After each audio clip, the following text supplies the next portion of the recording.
Muito obrigada, senador Dário Berger. Renovo o agradecimento pela gentileza do senador Elmano Ferrer.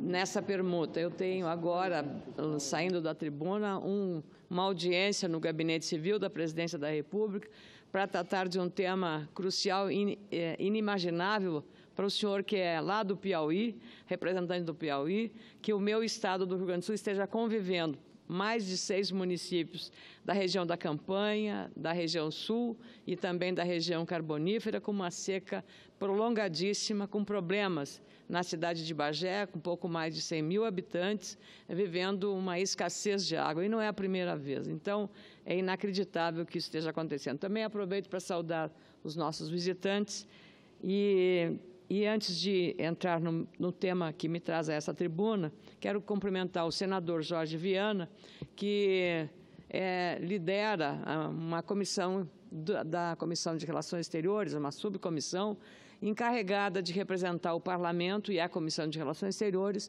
no Fórum Mundial da Água. Falando em seca, nada mais apropriado do que fazer essa saudação, esse reconhecimento pelo papel, pela relevância e pelo compromisso que o senador Jorge Viana tem com esta causa, que nos anos de 2012, nosso primeiro desafio foi a construção de um código florestal em que ele e nosso senador saudoso, sempre lembrado, Luiz Henrique da Silveira, produziram talvez uma das mais completas legislações no mundo sobre a preservação do meio ambiente no Código Florestal Brasileiro, compatibilizando as necessidades de um país agropecuário e também com a necessidade de manter a sustentabilidade e as nossas reservas, sejam elas as reservas amazônicas, da floresta tropical, do Cerrado, do Pampa, de todas as áreas. Então, o senador Jorge Viana merece, tanto quanto Luiz Henrique, tanto quanto Aldo Rebelo, um reconhecimento. E passou alguns momentos muito dramáticos por críticas injustas, vindo de quem deveria ter exaltado o esforço que foi feito pela compreensão. E pondero, senador Jorge Viana, que eu fiquei extremamente indignada com a posição de uma primeira-ministra da Noruega, Solberg, que admoestou o Brasil na questão do combate à corrupção e também tirando 200 milhões de reais do Fundo Oslo para a Amazônia. Precisamente o mesmo país, e esta primeira-ministra, a senhora Solberg, deveria, por questão de respeito à população do país dela, pedir desculpas ao crime ambiental cometido por uma empresa norueguesa, cujo capital é do Estado norueguês, é uma empresa estatal, e que é um dos crimes mais graves sobre o Rio Pará, no estado do Pará, de uma mineradora norueguesa. Os 200 milhões que ela retira do fundo para a Amazônia são muito pequenos, eu diria ínfimos, insignificantes até, para as consequências desastrosas ao meio ambiente, às comunidades ribeirinhas daquela região e daquele rio, porque o duto que transferia para o rio dejetos tóxicos de uma mineradora foram feitos clandestinamente. Portanto, não foi um acidente qualquer. Foi o caso de um crime ambiental anunciado. Então, eu aproveito que o Fórum Mundial das Águas esteja acontecendo e que este tema fique presente também neste Fórum Mundial, sob pena de nós não termos o direito de respeitar a nação brasileira e tampouco um país soberano como o nosso. Nós temos que levantar a voz sobre essas questões com coragem, esquecendo do politicamente correto, que talvez a diplomacia exija o rigor, mas meu compromisso é com o interesse nacional, com a coerência das pessoas e com a defesa do interesse do nosso país. Dito isso, eu quero dizer que hoje o Brasil inteiro está olhando para o Supremo Tribunal Federal. Pelo menos o Brasil que cuida das suas instituições, o Brasil que quer a democracia fortalecida cada vez mais e, portanto, a sociedade brasileira que apoia eu diria incondicionalmente, mesmo com os eventuais excessos cometidos ao longo do processo de 4 anos, de uma operação que é um divisor de águas na instituição jurídica brasileira, na justiça brasileira, na investigação brasileira e no combate à impunidade. Chama-se Operação Lava Jato. 4 anos. E ela está correndo sério risco, hoje à tarde, se o Supremo Tribunal Federal voltar atrás de uma decisão tomada por maioria dos senhores ministros da Suprema Corte em 2016, prevalecendo a prisão em segunda instância. Se o Supremo voltar atrás, será um retrocesso e praticamente um selo de morte nessa Operação Lava Jato que tantas esperanças trouxe ao Brasil, porque colocou na cadeia pessoas muito poderosas no campo empresarial, no campo político, no campo financeiro, em várias áreas. Aí não apenas pobres, negros e ladrões de galinha foram para a penitenciária. Várias pessoas influentes foram para lá, inclusive do meu partido. Nós não podemos ter dois pesos e duas medidas. A régua moral é a mesma para os nossos aliados, para os nossos amigos e para os nossos adversários. Não há outra maneira de entender a justiça a não ser desta maneira. E ninguém está acima da lei. Em 77 anos do direito penal brasileiro, em 70 anos, esse conceito e esta forma de entendimento e interpretação do direito penal brasileiro foi respeitada, admitindo a prisão em segunda instância. A mesma compreensão que teve o Supremo Tribunal Federal em 2016, saudado aqui no plenário do Senado por alguns senadores naquela ocasião. Inclusive, eu estava aqui presente. Agora, esse risco advém da possibilidade de derrubar-se esta garantia. E a derrubada eventual que venha a acontecer pode significar, sim, um grande estímulo à impunidade e também um grande desapreço a tudo que foi feito pelo Ministério Público, pela Polícia Federal, pela Justiça Federal e pelo comandante desta Operação Lava Jato, o juiz Sérgio Moro, da conhecida República de Curitiba. Então, eu estou aqui como cidadã, como senadora do Rio Grande do Sul, para realmente lembrar esses episódios e esta apreensão, esta preocupação com o que pode acontecer hoje à tarde nesse julgamento de um habeas corpus na Suprema Corte de nosso país. Queria dizer que o jornalista Carlos Alberto Sardenberg, um comentário que fez no dia de hoje no jornal O Globo, querem uma outra lei Fleury. E gostaria, senhor presidente, que este comentário, junto com outro, que eu vou logo em seguida citar, seja transcrito nos anais do Senado Federal. Ele escreveu o seguinte, exatamente fazendo esse levantamento. Nos 70 dos últimos 77 anos, o direito penal brasileiro determinava que o condenado seria preso após a primeira ou segunda instância. Essa é a tradição, escreveu ele, que, aliás, se alinha com o sistema vigente nas democracias. Já viram no noticiário ou nos filmes americanos? O condenado sai do tribunal já algemado, condenado pelo juiz de primeiro grau. E aqui está exatamente o que Sardenberg alinha.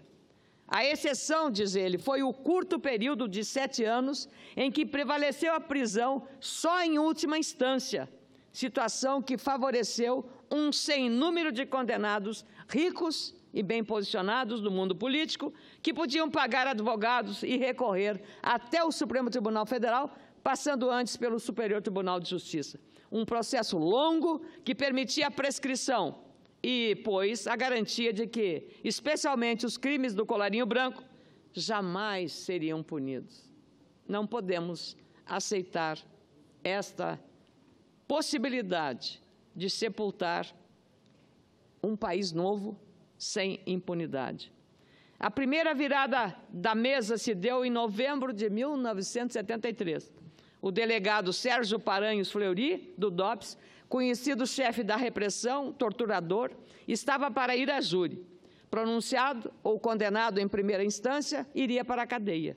Aí o regime determinou, e o Congresso aprovou a Lei 5.941, que manteve a prisão após a condenação ou pronúncia para o júri, mas abriu a possibilidade de concessão de fiança com a qual a pessoa apelava em liberdade. Esta é uma afronta para os criminosos ou para a sociedade que paga, contribui e paga uma conta pesada e salgada, não só para a execução da justiça, mas paga uma conta salgada por toda a prestação do serviço público em nosso país.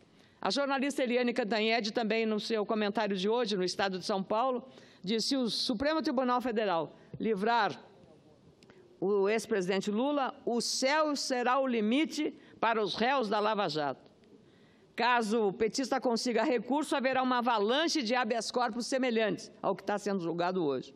O que está em jogo no Supremo, diz Eliane Cantanhede, não é só a prisão ou não do ex-presidente da República, mas muito mais do que isso.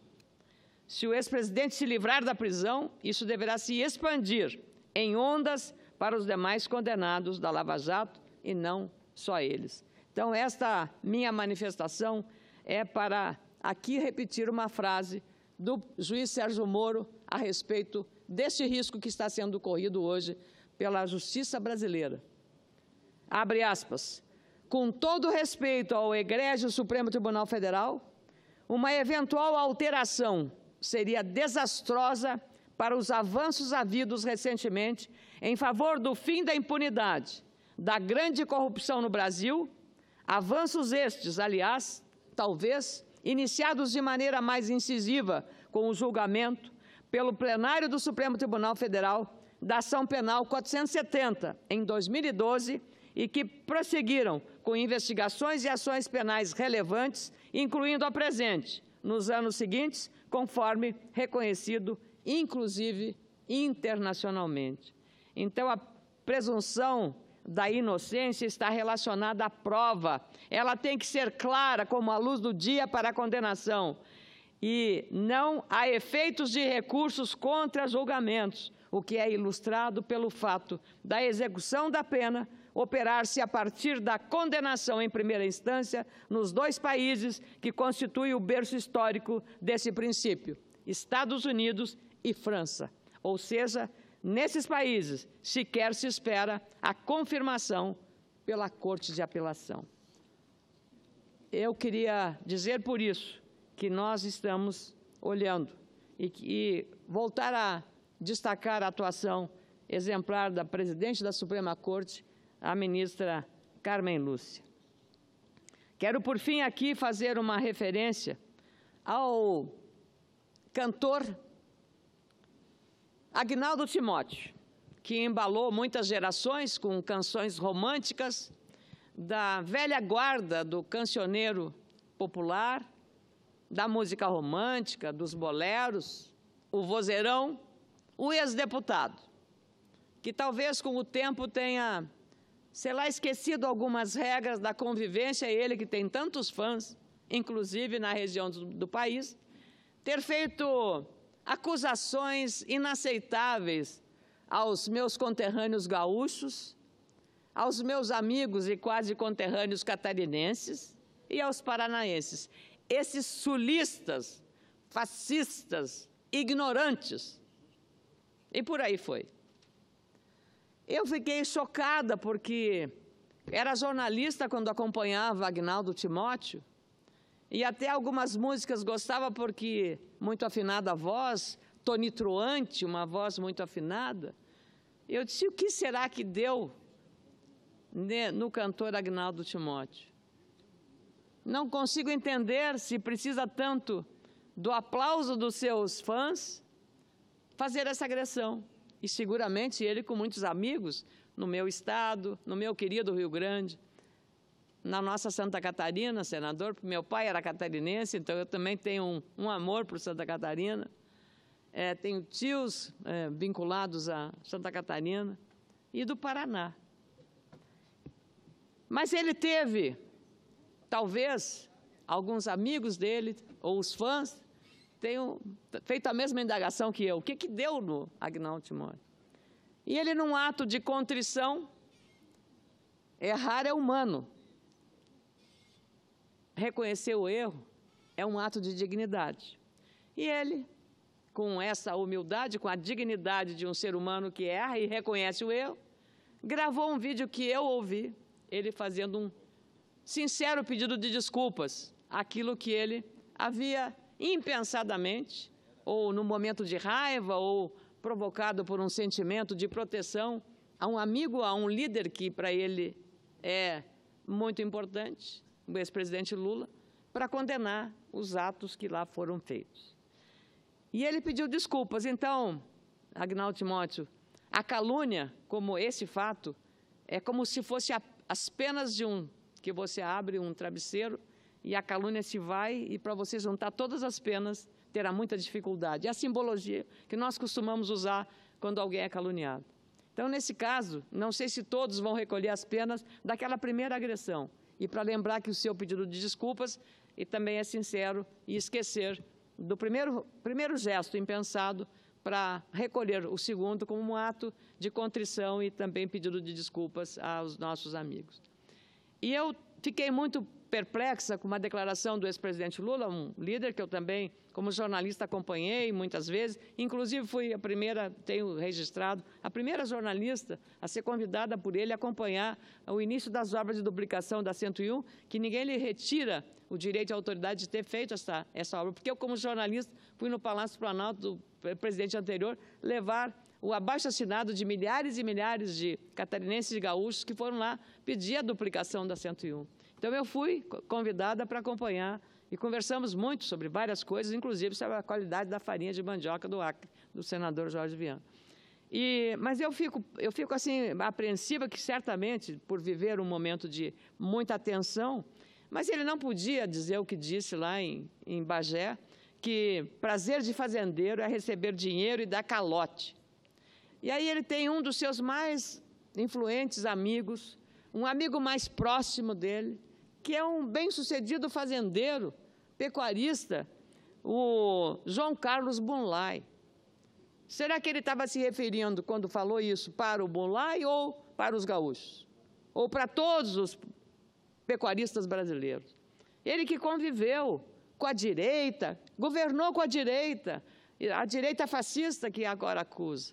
Então, a política é uma arte de engolir sapos, como dizia Brizola, porque ele está hoje precisamente lá em São Borja, a terra e o berço do trabalhismo, berço de terra do Getúlio Vargas, de João Goulart, a chamada terra dos presidentes, e de novo hostilidade. Só não foi maior porque houve um cuidado com o policiamento, por isso.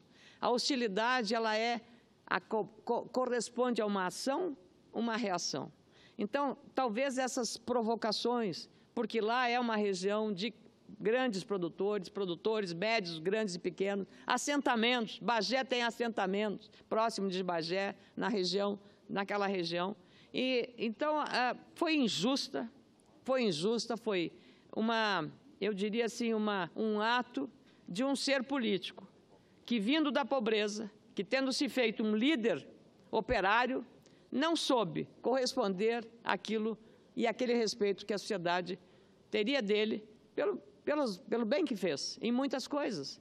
Mas isso não dá a ele a inimputabilidade sobre todos os atos que fez errados, dele e dos demais que entraram nesse processo. Então, o pedido de desculpas, eu penso que seja. Agora voltou a repetir de novo acusações.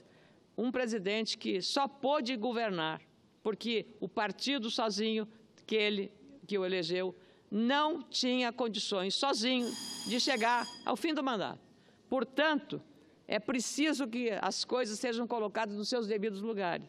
Então, não adianta chamar produtor rural de caloteiro, porque se a situação do produtor rural e se a situação do Brasil, da economia brasileira, está da forma como está, se deve precisamente a pequenos, médios, assentados, cooperativados, a todos os produtores rurais, de norte a sul do país.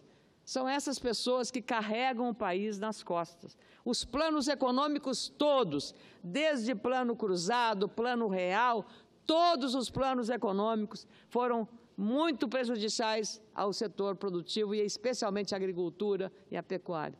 Então, é preciso entender a dinâmica dessa atividade e preservar produtores rurais. Presidi aqui a Comissão de Agricultura e Pecuária do Senado Federal e eu, como jornalista, sempre acompanhei.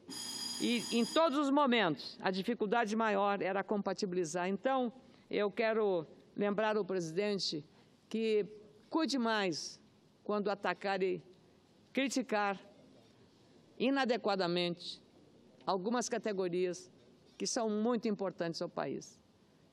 Claro que nós também não concordamos com quem não age direito, também na produção, com quem é desonesto, com quem faz corrupção.